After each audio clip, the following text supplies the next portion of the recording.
Bismillahirrahmanirrahim. Assalamualaikum warahmatullahi wabarakatuh. Selamat siang Bapak Ibu sekalian, teman-teman sekalian.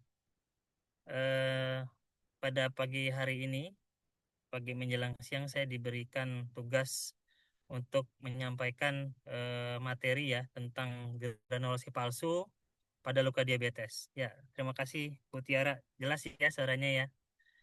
Baik, saya izin share screen ya, teman-teman ya.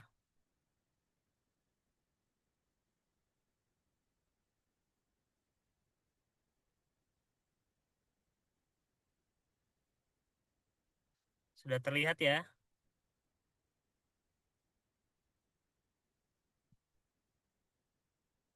Slideshow.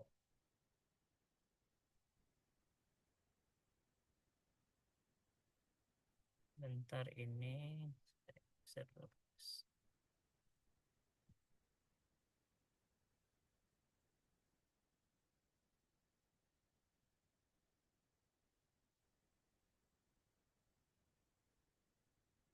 Oke, baik teman sekalian, kita akan sama-sama berdiskusi mengenai granulasi palsu pada luka ya.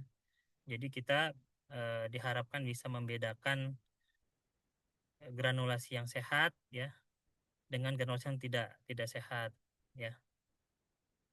Oke, slide berikutnya.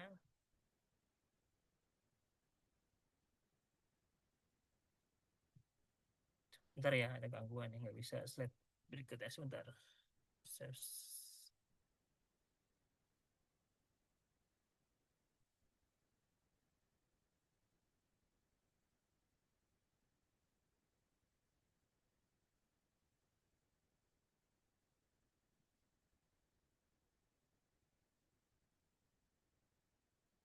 Ya, jadi kita sudah sama-sama paham ya Bapak Ibu sekalian bahwa luka itu memiliki proses ya, memiliki timeline ya dari luka akut, kemudian menjalani beberapa step ya, fase perdarahan misalnya, fase proliferasi, kemudian granulasi, dan tahap yang paling kita tunggu-tunggu adalah tahap epitelisasi di mana nanti luka akan menutup secara alami seperti itu ya.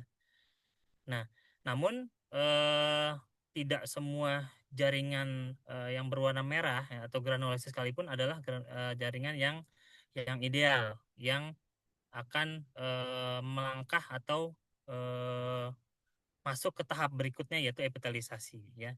Jadi kita harus bisa membedakan granulasi yang ideal, yang nanti bagus, yang sehat, yang akan masuk ke tahap yang bisa masuk ke tahap epitelisasi dengan granulasi yang kurang kurang sehat atau apa namanya jelek kondisinya gitu ya.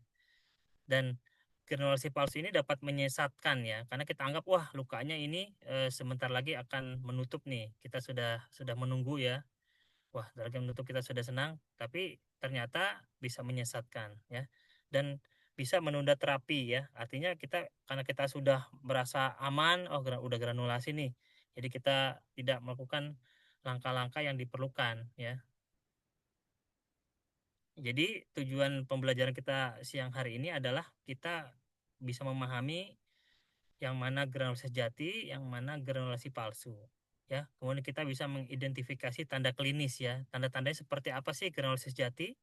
Sedangkan kita juga bisa mengenali tanda-tanda klinis dari granulasi yang palsu seperti itu. Kemudian juga bisa menentukan indikasi bedah ya pada granulasi palsu ya. Nah, jadi secara definisi ya, granulasi sejati adalah pembentukan jaringan baru yang berwarna merah muda atau merah segar, lembut ya, soft dan lembab di dasar lukanya ya. Jadi granulasi sejati ini terdiri dari kapiler baru ya. Jadi ada pembuluh darah yang terbentuk ya, vaskularisasi, kemudian terdiri dari fibroblast dan kolagen ya, yang berfungsi untuk mengisi defek luka dan merupakan tanda vital dalam fase penyembuhan ya, proliferasi untuk mempersiapkan penutupan luka ya, terutama pada luka yang sembuh secara sekunder. Jadi kita tahu bersama bahwa ada luka yang menyembuh secara primer dan ada yang menyembuh secara sekunder. Yang primer itu adalah luka yang biasanya kita lakukan hekting ya. jahit primer. Jadi tepi-tepi lukanya bertemu ya. Jadi lebih cepat bentuknya. Sedangkan penyembuhan luka secara sekunder adalah luka yang tidak kita jahit ya. Jadi tepi-tepi kita tidak bertemu. Jadi sembuh secara sekunder ya. Nah, lalu apa itu granulasi palsu ya? Granulasi palsu atau yang disebut sebagai pseudogranulasi atau jaringan granulasi yang berlebih adalah jaringan kemerahan ya, seperti daging yang tumbuh berlebihan, tidak terorganisir ya, terdapat di dasar luka. Seringkali tampak sehat ya. Namun kalau kita lihat ya, ternyata granulasi palsu ini seringkali merupakan tanda dari peradangan kronis atau infeksi. Jadi bukan penyembuhan lokal ya, penyembuhan normal ya, yang dapat menipu pandangan kita seolah-olah luka itu membaik padahal sebenarnya tidak ya. Jaringan granulosit palsu terdiri dari pembuluh darah baru, kemudian sel radang dan kolagen. Namun tidak matur seperti granulosit sehat ya, sehingga dapat menghambat penutupan luka. Nah, lalu apa aja faktor yang bisa menyebabkan terbentuknya granulosit palsu? Yang pertama adalah infeksi kronis ya atau biofilm. Jadi kita harus lihat lukanya nih, Bapak Ibu sekalian ya.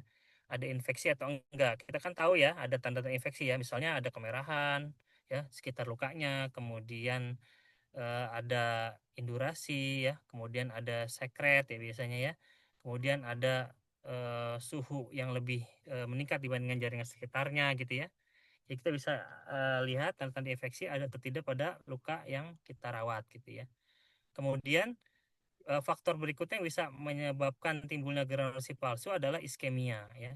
Tentunya kita paham betul bahwa kaki diabetes ya terutama ya, itu tidak hanya berbicara tentang perawatan luka ya, penyembuhan luka, tapi kita harus mengevaluasi status vaskularisasinya ya. Kita sudah sering mendengar sharing atau kuliah bahwa ada yang namanya misalnya ABI ya, ABI atau ABPI ya. Jadi kita menilai dari ABI ankle brachial index itu bagaimana kesehatan vaskularisasi dari tungkai ya. Jadi kalau ABI-nya normal misalnya 0,9 sampai 1,2 ini aman.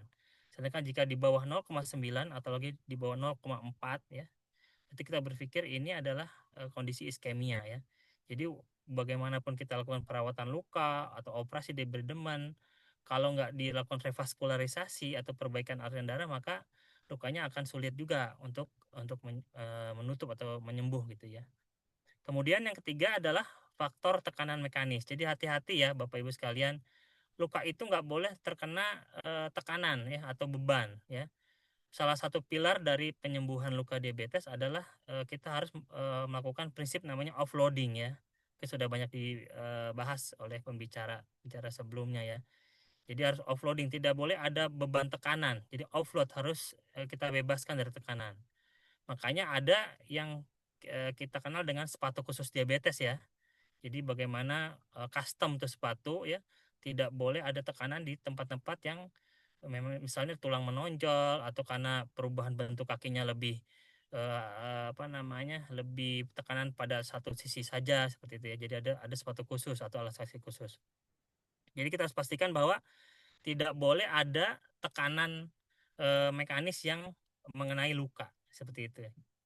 Ya, jadi kalau ada tekanan bisa terjadi granulasi palsu, hati-hati ya, hipergranulasi misalnya seperti itu ya. Kemudian yang keempat adalah dressingnya ya. Jadi setelah kita lakukan misalnya cuci luka, kemudian kita nekrotomi lokal, kita tentunya tahap terakhir ya adalah kita dressing kan, kita tutup. Kita harus tutup dengan dressing yang sesuai dengan kondisi luka. Jadi tidak semua luka itu dressingnya sama ya. Jadi kita juga harus mengenali ini luka seperti apa. Apakah misalnya hipereksudatif atau misalnya luka yang kering seperti itu ya, luka yang harus diberikan dressing yang lebih lembab seperti itu dan sebagainya. Nah, tanda klinisnya apa untuk granulasi palsu? Yang pertama adalah biasanya granulasinya berwarna kusam ya, keunguan dia ya. Kemudian kalau kondisi iskeminya berat itu tidak mudah berdarah ya. Sedangkan kalau pada granulasi sejati atau granulasi yang sehat itu dia cenderung mudah berdarah. Ketika kita ganti balutan ya, kalau dressing kasak misalnya ya atau yang menempel pada luka tidak kita berikan NaCl atau cairan ya, maka cenderung untuk berdarah kan ya kalau granulasi yang sehat ya. Kita angkat di berdarah gitu. Kemudian bisa juga terdapat berlendir ya, lendir atau biofilm pada granulasi palsu. Dan bisa terdapat granulasi yang menonjolnya apa namanya berlebihan dianya. Jadi hipergranulasi ya. Nah, lalu apa dampak eh, kita bila kita misdiagnosis ya? Artinya oh ini granulasi sudah sehat. Ternyata granulasi yang terbentuk adalah granulasi palsu ya. Maka yang bisa terjadi adalah luka itu stagnan. Artinya stagnan itu luka terjebak pada satu tahap saja, tidak masuk ke tahap berikutnya ya. Jadi tidak masuk ke tahap epitelisasi. Jadi tahap granulasi terus ya, secara kronis seperti itu. Kemudian bisa juga terdapat infeksi yang terus-terusan karena kita tidak mengenali infeksi, maka kita tidak memberikan misalnya antibiotik gitu ya atau antiseptik pada saat melakukan perawatan luka. Kemudian juga kita juga bisa membuat kesalahan dalam memutuskan bahwa luka itu harusnya dibutuhkan operasi oleh dokter bedah untuk melakukan debridemannya di kamar operasi. Jadi beberapa luka memang harus dilakukan debrideman di kamar bedah karena misalnya infeksinya sangat luas seperti itu ya, jaringan nekrotiknya banyak. Kalau kita lakukan nekrotomi bedside itu akan sangat tidak mungkin mencapai kontrol infeksi yang baik ya karena misalnya pasien juga kesakitan gitu kan karena tidak ada anestesi pastinya ya kalau di poliklinik atau di klinik seperti itu. Nah, ini gambaran ya granulasi sejati tadi kita bahas granulasi yang palsu. Ini gambaran granulasi sejati biasanya warnanya merah ya, cerah ya, terang ya. Kenapa bisa cerah atau terang? Karena sebetulnya pada granulasi yang sehat ini terdapat pembentukan kapiler baru atau angiogenesis ya yang membawa nutrisi oksigen ke area luka. Kemudian kalau kita perhatikan ini teksturnya itu berbenjol-benjol ya atau kasar atau disebutnya cobblestone ya seperti batu kerikil ya. Ini sebenarnya dikatakan bahwa kalau kita perhatikan ini sebenarnya ujung-ujung dari kapiler baru ya seperti bentuk seperti berbenjol-benjol. Kemudian kondisinya lembab ya. Yang ideal itu kondisi granulasi lembab ya, tidak kering, tidak juga hiper eksudatif atau banyak atau basah gitu ya, tidak berlebihan ya. Kemudian ketahanannya ya, ini biasanya kalau granulasi yang sehat, yang oke, yang sejati ini tidak rapuh ya. Jadi dia paten gitu. Beda dengan granulasi yang palsu, yang tidak sehat. Biasanya gampang banget dia hancur ketika kita lakukan ganti balutan atau rawat luka. Nah, ini contoh dari granulasi palsu ya Bapak Ibu ya. Mungkin sudah sering lihat ya, ada yang hipergranulasi, ada yang infeksi ya, contoh kanan atas nih ya. Ada biofilm bergabung dengan jaringan nekrotik atau ada juga slavnya di situ ya. Jadi kita harus bisa beda dan yang tidak. Nah, ini tadi ya penyebab granulasi palsu yang pertama adalah perfusi buruk ya. Jadi kita harus bisa mengevaluasi ya perfusi, apakah sehat, apakah ada gangguan ya. Apakah ada penyakit arteri perifer PAD ya atau lancar vaskularisasinya. Yang paling mudah ya kita merevisi fisik ya, kita lihat akralnya hangat atau tidak ya. Kemudian CRT-nya bagaimana, gambarannya apakah akralnya itu kebiruan ya, apakah ada gangren ya. Yang paling objektif selanjutnya kita lakukan pemeriksaan ABI atau ABPI ya. Kita dapatkan angka normal 0,9 sampai 1,2 ya. Kemudian penyebab kedua tadi sudah kita bahas adalah infeksi ya. Kita lihat apakah ada biofilm, ada peradangan, kemudian ada bau busuk, ada pus atau slav ya. Kemudian juga tadi ya sudah kita bahas trauma ya, ada gesekan berulang, tekanan berulang ya. Jangan sampai ada eh, beban ya. Jadi harus offloading jadi kita membebaskan luka dari tekanan-tekanan yang bisa mengganggu penyembuhan luka yang normal. Kemudian penyakit kronis juga Bapak Ibu sekalian harus kita kontrol ya. Kita kolaborasi dengan teman-teman tenaga kesehatan lain ya, dengan dokter penyakit dalam terutama ya, misalnya ada kadar gula yang tinggi ya pada pasien diabetes, ini harus diatur. Karena bagaimanapun kita lakukan perawatan luka dengan baik, kalau kondisi metabolik ya, misalnya gulanya tinggi sekali ya, tidak tidak terkontrol, maka penyembuhannya juga akan terganggu. Misalnya apalagi kondisi metabolik yang harus diperbaiki, misalnya kondisi hipoalbumin misalnya gitu ya. Hipoalbumin kita harus lakukan koreksi misalnya dengan memberikan suplementasi albumin. Kalau udah parah banget nggak bisa oral, biasanya kita berikan cara parenteral misalnya ya. Jadi bagaimana penyakit kronis ini kita perbaiki, kita koreksi. Ya, algoritmanya kita evaluasi warna, kemudian uji perdarahan, periksa perfusi dengan ABI ya. Kemudian kita nilai eksudat atau baunya, kemudian identifikasi tekanan lokal ada apa tidak. Ya, ini peran biofilm. Jadi sering membentuk pseudogranulasi, kemudian sulit juga untuk dilakukan eradikasi infeksi ya dengan biofilm. Makanya biofilm harus dibuang ya setiap kita lakukan perawatan luka ya. Nah, lalu lalu pendekatan tindakan bedah seperti apa ya? Tentunya kalau diperlukan ya, jika terdapat generasi yang tidak sehat, maka kita harus lakukan debridement ya. Bagaimana kita membuang jaringan tidak sehat, jaringan non vital ya, sampai ditemukan jaringan jaringan sehat ya. Dan kalau perlu kita lakukan source control ya untuk membuang sumber-sumber atau kondisi infeksi. Nah, jika terdapat kondisi perfusi yang buruk ya, misalnya akarnya dingin, biru ya, kemudian kondisi infeksi tidak terlalu berat, kalau saya pribadi pengalaman saya tunda dulu debridemennya ya, kecuali kondisi infeksinya itu berat ya, lebih dominan, maka kita pilih kontrol infeksinya dulu. Namun kalau kalau kondisi infeksinya ringan sedang ya, tidak berat, maka kalau saya pribadi saya akan lakukan revaskularisasi dulu ya. Saya buka dulu aliran darahnya. Tentunya nanti setelah dibuka, maka obat, oksigen, nutrisi ya akan sampai ke ujung luka, akan lebih positif responnya dibandingkan dengan kalau kita hanya diberi deman, perfusinya jelek, maka nanti jaringan yang sudah kita diberi deman maka akan nekrosis lagi sejadi ya, seperti itu. Nah, tadi sudah dibahas juga tadi saya sebentar tadi mendengar bahwa flap tadi ya, tadi ada pertanyaan ke Pak Kana. Jadi betul saya setuju ya. Jadi untuk graft ya, misalnya skin graft atau flap untuk menutup luka diabetes, ini syaratnya harus matang dulu ya, harus matur granulasinya ya, termasuk perfusinya ya, perdarahan di situ bagus sama infeksinya juga sudah terkontrol. Jadi kalau nggak ada faktor-faktor ini maka bisa jadi ya kemungkinan besar tuh graftnya atau flapnya itu nggak vital nanti ya, jadi nggak tag gitu, jadi bisa bisa nekrosis lagi, jadi mati lagi, gagal nantinya.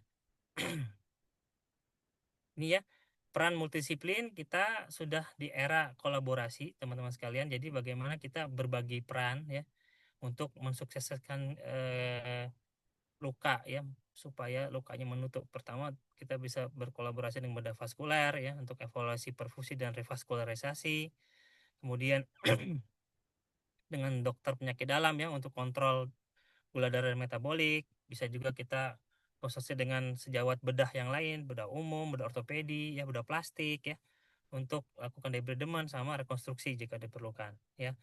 Kemudian teman-teman perawat luka tentunya penting juga ya, karena pasien tuh sering banget ya bingung untuk melakukan perawatan luka dalam kesehariannya. Tentu ini teman-teman eh, profesional perawat luka ini lebih lebih pas posisinya ya, karena lebih fleksibel misalnya untuk melakukan apa namanya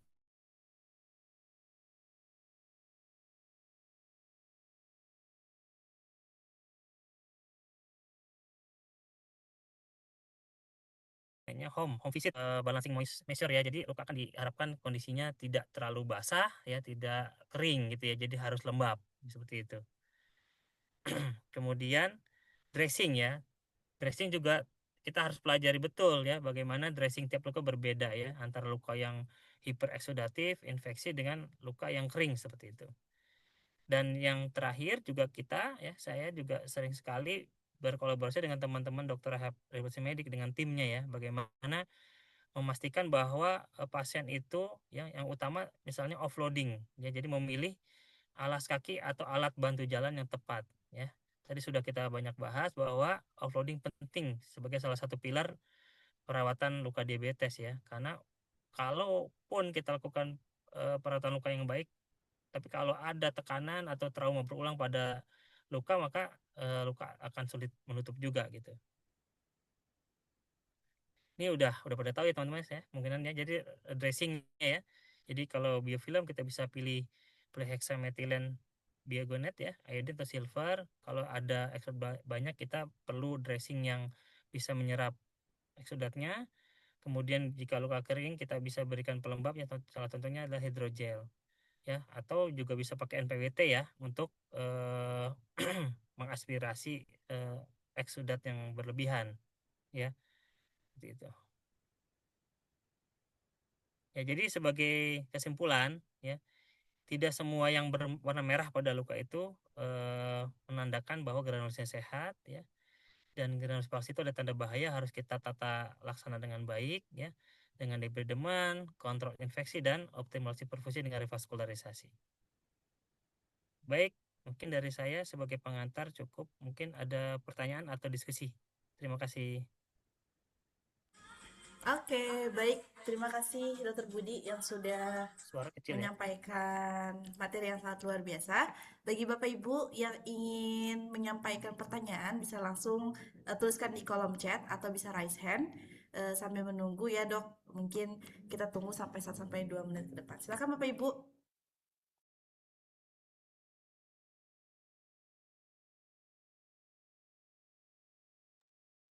Suaranya kecil ya tadi ya. Sempat jelas terus kecil ya. Sekarang jelas nggak nih suaranya? Jelas Dok terdengar. Jelas ya. Mm. Memang Bapak di Ibu, sini apakah ada musim pertanyaan? hujan. Silahkan dituliskan di kolom chat atau bisa raise hand ya, bisa berdiskusi dengan Dokter Budi. Mangga, bebas ya, nggak harus tentang granulalis sih sebetulnya.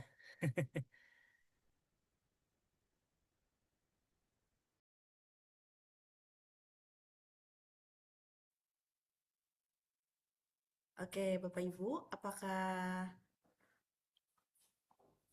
ada pertanyaan? Sepertinya udah habis ya. Pada saat sesi pertama kayak pertanyaan. Tadi sudah banyak sekali soalnya dok Iya, dijawab udah oleh jelas Neskana kayaknya. karena bapak ibunya tadi langsung berdiskusi langsung dengan Mm-mm. Neskana dan kasus-kasusnya juga tadi sangat luar biasa. Oke, baik Bapak Ibu. Jika memang tidak ada lagi pertanyaan, tadi sepertinya sudah sangat puas ya di sesi Nurskana. Dokter Budi melengkapi tadi yang mungkin ada Mm. sedikit yang terlewat oleh Nurskana dan Bapak Ibu ini perspektif dari dokter gitu. Oke, baik Bapak Ibu, jika memang tidak ada pertanyaan, mungkin kita cukupkan bersama dengan Dokter Budi ya dok. Oke, mungkin Ya, bisa diberikan closing statement nih dok untuk kegiatan hari ini. Silakan dok. baik. Terima kasih Bapak Ibu. Semoga penjelasan tadi jelas ya. Jadi yang saya tekankan untuk pertemuan kali ini bahwa kita sebelum melakukan perawatan luka ya, kita harus evaluasi terlebih dahulu ya. Terutama tadi ya beberapa hal. Yang pertama, kondisi perfusi ya. Pastikan aliran darah ke luka itu optimal ya.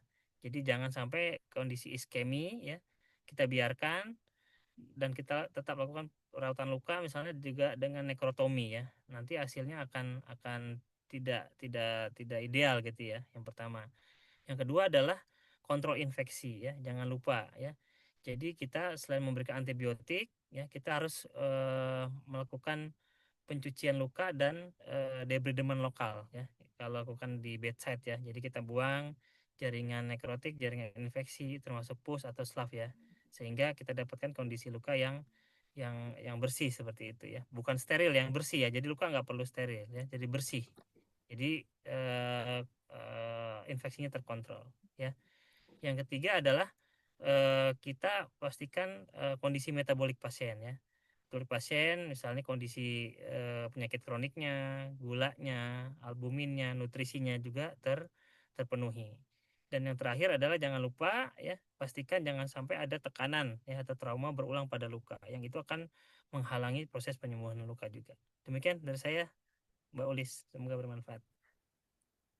Wah, ini udah closing, ada pertanyaan nih dok dari Ibu Tiara Sartika. Mungkin izin dijawab terlebih dahulu satu pertanyaan nih Oh boleh dari boleh, Ibu dari Tiara. Bu Tiara ya. Apakah boleh menggunakan ethyl chloride untuk anestesi pada luka cantengan. Ya, luka cantengan boleh kalau mau di ekstraksi kuku ya. Tapi biasanya kalau etil keloid itu bersifatnya lokal kan, dia tidak apa namanya, kadang tidak adekuat ya untuk diberikan pada pasien-pasien yang mau kita lakukan ekstraksi kuku atau dorsoplasti ya. Tapi kalau untuk tindakan-tindakan perawatan luka, ganti balutan, ekotomi lokal bisa dipakai ya.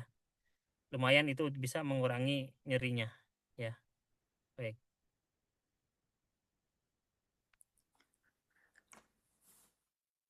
Oh, satu lagi katanya nih ibu dari Ibu Siti Julaiha. Aduh, cairan perhidrol sekarang sudah tidak diperbolehkan ya untuk rawat luka.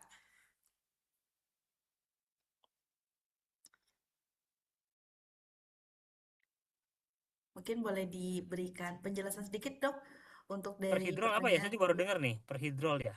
Apa ya? Kalau saya pengalaman pribadi, itu kalau saya mencuci luka, saya tidak pernah misalnya pakai H2O2 ya. Kalau saya pribadi, teman-teman yang lain mungkin masih ada yang pakai. Ya kalau saya pribadi tidak pakai untuk H2O2 misalnya ya. Kenapa? Karena H2O2 itu cenderung iritatif ya terhadap jaringan atau sel. Jadi saya khawatir kalau nanti kita menggunakan H2O2, hydrogen peroxide ya, nampaknya kan bersih sekali ya. Misalnya ulkus kita kasih itu berbusa-busa kan H2O2 ya. Namun setelah dicuci teman bisa lihat ya, jaringan cenderung lebih lebih kering ya, warna putih. Artinya ada kerusakan jaringan kalau menurut saya ya. Jadi kalau yang rutin saya kerjakan, saya hanya memakai NS ya, normal salin saja untuk cuci luka ya. Jadi kita pastikan yang kita gunakan itu cukup jumlah NS-nya ya. Kita cuci saja sampai bersih seperti itu. Kalaupun harus ya, maksimal saya pakai iodin aja, pakai betadine ya. Itu pun pada saat awal saja, pada saat melakukan ada antiseptik. Setelah itu saya akan gunakan NaCl saja untuk mencuci luka sampai bersih. Karena untuk menghindari kondisi sel yang malah yang kita harapkan dia akan numbuh tadi rusak dengan hidrogen peroxide seperti itu. Kalau perhidro apa isinya ya? Saya juga baru dengar nih. Ya gitu ya Mbak Ulis. Oke, baik. Terima kasih Dokter Budi. Mudah-mudahan menjawab pertanyaan dari ibu-ibu sekalian ya. Oke, tadi sudah ditutup diberikan closing statement yang sangat luar biasa. Kalau begitu kita bisa foto bersama. Bapak Ibu silahkan untuk nyalakan on cam-nya biar bisa kita foto bersama dengan Dokter Budi. Nah, ini sudah terlihat ya wajah ganteng dan tampannya Bapak Ibu sekalian. Oke, kita senyum. Satu, dua, tiga. Puncis. Oke, sekali lagi dok. Satu, dua, tiga. Baik, terima kasih Bapak Ibu sekalian yang lagi di perjalanan. Mudah-mudahan selalu aman, selamat sampai tujuan. Terima kasih Dokter Budi yang sudah menyempatkan Terima waktunya untuk kasih. kegiatan hari ini. Sangat luar biasa. Mudah-mudahan kita bisa bertemu lagi di kegiatan webinar solusi medical event lainnya. Sehat selalu, Dok.